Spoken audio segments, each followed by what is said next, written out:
आज हम एक ऐसी कहानी की दुनिया में उतर रहे हैं जो सिर्फ एक किताब नहीं बल्कि अपने आप में एक सफर है।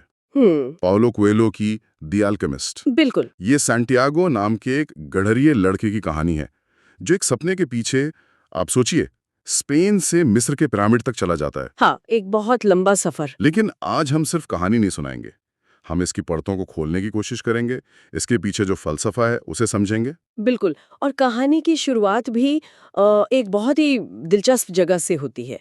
एक वीरान गिरजाघर। हाँ, जिसकी छत गिर चुकी है। हाँ, छत नहीं है और जहाँ कभी प्रार्थना होती थी वहाँ अब एक बड़ा सा चिनार का पेड़ उगाया है। और सांटियागो अपनी भेड़ों के साथ वहीं रात गुजारता है। वहीं सोता है और उसे एक सपना बार बार आता है। वही सपना। एक बच्ची है जो उसे मिस्र के पिरामिड तक ले जाती है और कहती है, अगर तुम यहाँ आओगे तो तुम्हें एक छिपा हुआ खजाना मिलेगा। और यहीं से सब कुछ शुरू हो जाता है। एक सपना। हम सब सपने देखते हैं, लेकिन सांटियागो अपने सपने को बहुत गंभीरता से लेता है। वो एक जिप्सी औरत के पास भी जाता है, पर बात बनती नहीं। नहीं, वो उसे कुछ खास बता नहीं पाते। फिर उसकी मुलाकात होती है एक रहस्यमयी बूढ़ी आदमी से, जो खुद को सालेम का राजा मेल्कीजेडेक बताता है। और ये मुलाकात मुझे लगता है कहानी का टर्निंग पॉइंट है। बिल्कुल, ये मुलाकात ही सब कुछ बदल देती है। राजा उससे निजी किंवदंती या पर्सनल लेजेंड के बारे में बताता है। पर्सनल लेजेंड, ये आइडिया बहुत गहरा है। हाँ, ये सिर्फ कोई इच्छा या सपना नहीं है। कोएल्हो के मुताबिक ये वो मकसद है जिसके लिए हम इस दुनिया में आए हैं। अच्छा। राजा कहता है कि जब हम जवान होते हैं तो हम सब अपनी निजी किंवदंती को जानते हैं, लेकिन फिर वक्त के साथ भूल जाते हैं। हाँ, डर और समाज के दबाव में हम उसे भूल जाते हैं। और फिर वो अपनी सबसे मशहूर लाइन कहता है, जो इस किताब की पहचान बन गई है। जब तुम कोई चीज चाहते हो तो सारा संसार एकजुट होकर तुम्हारी मदद करने लगता है। सुनने में ये कितना अच्छा लगता है, लेकिन क्या ये इतना आसान है? नहीं, बिल्कुल नहीं। क्योंकि राजा सांटियागो से उसकी भेड़ों का 10वां हिस्सा मांगता है, खजाने का रास्ता बताने के बदले में। सही बात है। और ये सिर्फ एक कीमत नहीं है, ये एक इम्तिहान है। यूनिवर्स आपकी मदद तभी करता है जब आप कुछ दांव पर लगाने को तैयार हो। और सांटियागो के पास तो उसकी भेड़ें ही सब कुछ थी। सब कुछ। उन्हें बेचना मतलब अपनी आरामदायक, अपनी जानी पहचानी जिंदगी को छोड़ देना। ये पहला कदम था ये साबित करने के लिए कि वो अपने सपने को लेकर कितना गंभीर है। जाने से पहले राजा उसे सुक्के रेसे की एक कहानी भी सुनाता है ना? हाँ, वो तेल की बूंदों वाली कहानी। हाँ, वही। तो कहानी में एक लड़के को एक ज्ञानी पुरुष के पास भेजा जाता है सुख का रहस्य जानने। और वो ज्ञानी उसे एक चम्मच में तेल की 2 बूंदें देता है। हाँ, और कहता है कि जाओ मेरा महल घूमो, पर शर्त ये है कि तेल छलकना नहीं चाहिए। तो पहली बार वो लड़का सिर्फ तेल को देखता रहता है और महल की कोई भी खूबसूरती नहीं देख पाता। फिर ज्ञानी उसे दोबारा भेजता है और इस बार वो महल के सारे चमत्कार देखता है, लेकिन जब वो लौटता है तो चम्मच से तेल गायब। हाँ, तेल छलक चुका होता है। तब ज्ञानी उसे समझाता है, सुख का रहस्य ये है कि दुनिया के सारे आश्चर्यों को देखो और चम्मच में रखी तेल की बूंदों को कभी मत भूलो। ये एक बहुत गहरा मेटाफोर है। बहुत गहरा। तेल की बूंदें आपकी जिम्मेदारियां हैं, आपका मकसद, और महल के चमत्कार है जिंदगी की खूबसूरती। तो इन दोनों के बीच संतुलन बनाना ही सुख है। ये एक बहुत बड़ी सीख है। बिल्कुल। लेकिन क्या सैंटियागो इस पर अमल कर पाया? क्योंकि अफ्रीका पहुंचते ही तो उसके साथ बहुत बुरा हुआ। हाँ, उसका सामना एक बहुत कड़वी हकीकत से हुआ। वो टैंजियर पहुंचता है और एक नौजवान के झांसे में आकर अपने सारे पैसे गवा बैठता है। सब कुछ लुट गया। अकेला, निराश और ठगा हुआ। उसे लगता है कि उसका सपना एक धोखा था। ये कहानी का वो मोड़ है जहां ज्यादातर लोग हार मान लेते हैं। लेकिन वो नहीं मानता। नहीं, वो एक क्रिस्टल व्यापारी की दुकान पर काम करना शुरू कर देता है। पूरे 1 साल तक। यस, ये बहुत लंबा समय है। बहुत लंबा। वो आसानी से हार मानकर वापस जा सकता था। तो क्रिस्टल की दुकान पर काम करने का वो दौर उसके लिए कितना जरूरी था। वो शायद सबसे जरूरी पड़ाव था। वहां उसने सिर्फ पैसे नहीं कमाए। तो क्या सीखा उसने? उसने धैर्य सीखा, अरबी भाषा सीखी, उसने सीखा कि संकेतों को कैसे पढ़ा जाता है। अच्छा। जब उसने दुकानदार को चाय क्रिस्टल के गिलासों में बेचने का आइडिया दिया, तो ये दिखाता है कि वो अब सिर्फ सपनों में नहीं जी रहा था, बल्कि हकीकत में चीजों को बेहतर बनाना सीख गया था। मतलब उस एक साल ने उसे बदला। उस एक साल ने उसे सपने देखने वाले लड़के से एक कर्म करने वाला इंसान बनाया। और साल के अंत तक वो इतने पैसे कमा लेता है कि वो दोगुली भेड़ें खरीदकर घर लौट सकता है। हाँ, उसके सामने एक आसान रास्ता है वापस जाने का। लेकिन वो उसे नहीं चुनता। नहीं, क्योंकि अब वो समझ चुका है कि ये सफर सिर्फ पैसों के लिए नहीं है। उसे राजा की बात याद आती है। उसे एहसास होता है कि भेड़ें उसकी मंजिल नहीं थी, बस एक पड़ाव थी। हाँ, रास्ते का एक पड़ाव। और वो अपने खजाने की खोज जारी रखने का फैसला करता है। और एक कारवां में शामिल ले जाता है। हाँ, रेगिस्तान पार करने वाले कारवां में। रेगिस्तान में उसे एक अंग्रेज मिलता है जो एक कीमियागर को ढूंढ रहा है। और यहीं पर संकेतों और दुनिया की भाषा का जिक्र बार बार आता है। ये है क्या? ये एक तरह से मतलब अंतरात्मा की आवाज है। इंट्यूशन। हाँ, इंट्यूशन।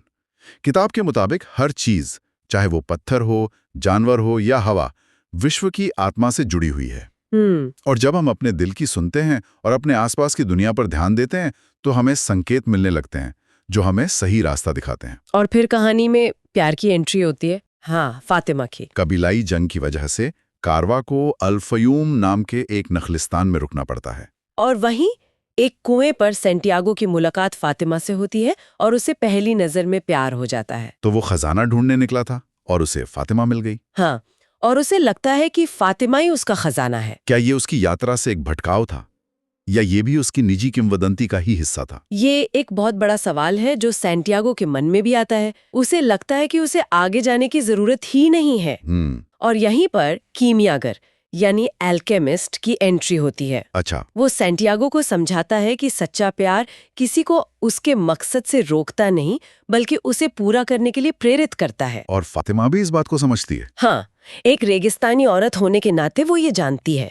वो उससे कहती है कि अगर वो उसकी नियति का हिस्सा है तो वो उसका इंतजार करेगी। तो ये कीमियागर सिर्फ सोना बनाने वाला नहीं है जैसा हम सुनते हैं? नहीं, बिल्कुल नहीं। इस कहानी में कीमियागर वो है जो सिर्फ धातु को ही नहीं बल्कि इंसान को भी बदलना जानता है। एक गुरु की तरह? हाँ, वो सैंटियागो का गुरु बनता है। वो उसे सिखाता है कि असली कीमिया अपने अंदर के डर को हिम्मत में और शक को यकीन में बदलना है। वो एक गाइड है जो उसे अंतिम परीक्षा के लिए तैयार करता है। और वो अंतिम परीक्षा बहुत भयानक है। हाँ, बहुत। कीमियागर और सैंटियागो को एक लड़ाकू कबीले के लोग पकड़ लेते हैं और जान बचाने के लिए कीमियागर दावा कर देता है कि सैंटियागो खुद को हवा में बदल सकता है। और उसे ये साबित करने के लिए सिर्फ 3 दिन का वक्त मिलता है, वरना दोनों की जान जाएगी। ये तो कहानी का क्लाइमैक्स है। बिल्कुल। सैंटियागो डर जाता है। वो कीमियागर से कहता है कि उसे नहीं पता ये कैसे करना है। तब कीमियागर उसे एक बहुत जरूरी बात कहता है। हाँ, वो कहता है सिर्फ एक ही चीज है जो किसी सपने को हासिल करना नामुमकिन बना देती है, नाकामी का डर। खुद को हवा में बदलना, ये तो सुनने में जादू जैसा लगता है। इसका कोई सांकेतिक मतलब है क्या? हाँ, ये कहानी का सबसे गहरा हिस्सा है। ये कोई जादू नहीं, ये एक समझ है। कैसी समझ? सैंटियागो रेगिस्तान से बात करता है, हवा से, सूरज से। वो सीखता है कि वो रेगिस्तान, हवा और सूरज सब एक विश्व की आत्मा का हिस्सा है। कि सब कुछ जुड़ा हुआ है। सब एक ही हाथ से लिखे गए हैं। जब वो इस जुड़ाव को महसूस करता है तो सीमाओं का भेद मिट जाता है। ये एक मेटाफर है कि जब हम अपने डर से ऊपर उठकर यूनिवर्स के साथ एक हो जाते हैं तो कुछ भी नामुमकिन नहीं लगता। तो वो असल में हवा नहीं बनता? नहीं, वो उस चेतना का हिस्सा बन जाता है जो हर जगह मौजूद है। और वो ये कर दिखाता है। कबीले के सरदार उसे जाने देते हैं और आखिरकार वो पिरामिडों तक पहुंचता है। इतना लंबा मुश्किल सफर, और अब वो अपनी मंजिल पर है। वो उस जगह को खोदना शुरू करता है जहां उसके आंसू गिरे थे। पूरी रात खोदता है लेकिन उसे कुछ नहीं मिलता। और तभी वहां कुछ शरणार्थी आते हैं और उसे मारते पीटते हैं, उसका सारा सोना छीन लेते हैं। ये तो बहुत क्रूर मजाक है। इतनी मेहनत के बाद नतीजा ये? बिल्कुल। और जब सैंटियागो उन्हें अपने सपने के बारे में बताता है तो उनका सरदार उस पे हंसता है। क्या कहता है वो? वो कहता है, तुम एक सपने के लिए पूरा रेगिस्तान पार करके यहाँ आ गए। मैं तुम्हारी तरह बेवकूफ नहीं हूँ। मुझे भी 2 साल पहले यही एक सपना आया था कि मुझे स्पेन के एक वीरान गिरजाघर में खजाना मिलेगा जहाँ एक चिनार का पेड़ उगाया है। और बस उन्हीं शब्दों के साथ सैंटियागो को सब कुछ समझ आ जाता है। खजाना मिस्र में कभी था ही नहीं। वो तो वही था जहां से उसने अपना सफर शुरू किया था। ये कहानी का सबसे बड़ा ट्विस्ट है। और सबसे बड़ी सीख भी। उसे घर वापस लौटना था। वो वापस स्पेन के उसी वीरान गिरजाघर में जाता है, चिनार के पेड़ की जड़ों के नीचे खोदता है और उसे खजाना मिल जाता है। हाँ, सोने चांदी और जेवरों से भरा एक संदूक। तो क्या पूरा सफर बेकार था? अगर खजाना घर पर ही था तो इतना लंबा रास्ता तय करने की क्या जरूरत थी? यही तो इस कहानी का सार है। अगर वो ये सफर तय नहीं करता तो उसे कभी पता ही नहीं चलता कि खजाना कहाँ है। उस सरदार के शब्द उसके लिए कोई मायने नहीं रखते। सही बात है। उस सफर के बिना वो भेड़ों को बेचने की हिम्मत नहीं जुटा पाता, वो क्रिस्टल की दुकान पर धैर्य नहीं सीखता, वो रेगिस्तान की भाषा नहीं समझता, वो फातिमा से नहीं मिलता। और वो कभी ये नहीं जान पाता कि वो खुद को हवा में बदल सकता है। बिल्कुल। मतलब असली खजाना वो सोने का संदूक नहीं था, असली खजाना वो सफर था। वो ज्ञान था जो रास्ते में मिला, वो प्रेम था जो दिल में बसा, और सबसे बढ़कर वो इंसान था जो सैंटियागो उस सफर के दौरान बन गया। मंजिल शायद सिर्फ एक बहाना थी। एकदम सही। कहानी के अंत में हवा चलती है और उसे फातिमा की खुशबू महसूस होती है। उसने भौतिक खजाना भी पा लिया और आध्यात्मिक खजाना भी। उसने सीखा कि जब आप अपनी निजी किंवदंती का पीछा करते हैं तो यूनिवर्स आपको वो सब कुछ देता है जिसकी आपने कल्पना भी नहीं की थी।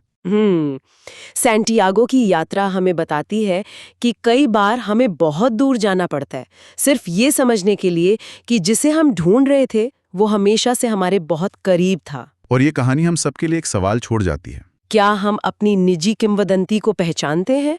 और अगर पहचानते हैं तो क्या हम अपनी भेड़ों को दांव पर लगाने के लिए तैयार हैं?